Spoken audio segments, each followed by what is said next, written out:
Donc, au centre-ville de Montréal, secteur à éviter. Vous l'avez bien réalisé. Le premier ministre d'Haïti, Ariel Henry, démissionne alors que le pays se retrouve encore plongé au cœur d'une crise politique, une crise de sécurité également.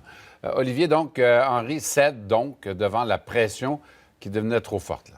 Oui, pression de la rue d'abord, évidemment. Ces gangs armés qui avaient pris le contrôle de Port-au-Prince, une bonne partie de la capitale, du port, de l'aéroport aussi, qui demandaient sa démission, mais aussi pression provenant des partenaires, le CARICOM, les alliés, qui hier tenaient justement une réunion d'urgence là-dessus, et réunion au terme de laquelle le premier ministre Ariel Henry a annoncé que son gouvernement acceptait la mise en place d'un conseil présidentiel de transition et que lui démissionnerait une fois que ce conseil-là allait nommer un premier ministre plutôt par intérim. Donc, une équipe qui devrait assurer la gestion du pays jusqu'à des élections qu'on veut libres, chose qu'il n'y a pas eu en Haïti depuis 2016.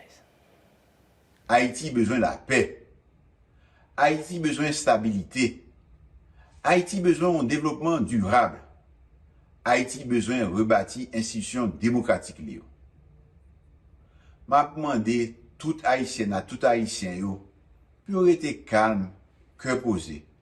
Et pour faire tout ça capable pour que la paix retourne, de même que stabilité, tout ça le plus rapidement possible pour bien payer. Bon, Ariel Henry annonce son départ, mais il n'est pas parti encore. Comment l'annonce de sa démission, quel genre d'impact ça a en Haïti? Bien, certes, d'abord, peut-être chez les partenaires et chez les alliés, on espère que ça puisse calmer le jeu sur le terrain, du moins à court terme. Mais ce matin, il y a des organismes de la diaspora haïtienne qui ont fait le point et qui, eux, disent que ça ne changera pas grand-chose à court terme sur le terrain, que c'est plutôt les prochaines étapes qui seront significatives. Et là-dessus, on craint que les Haïtiens ne soient pas suffisamment consultés. Ça perdure, même si on a annoncé hier la démission de Ariel Henry, mais rien n'a changé.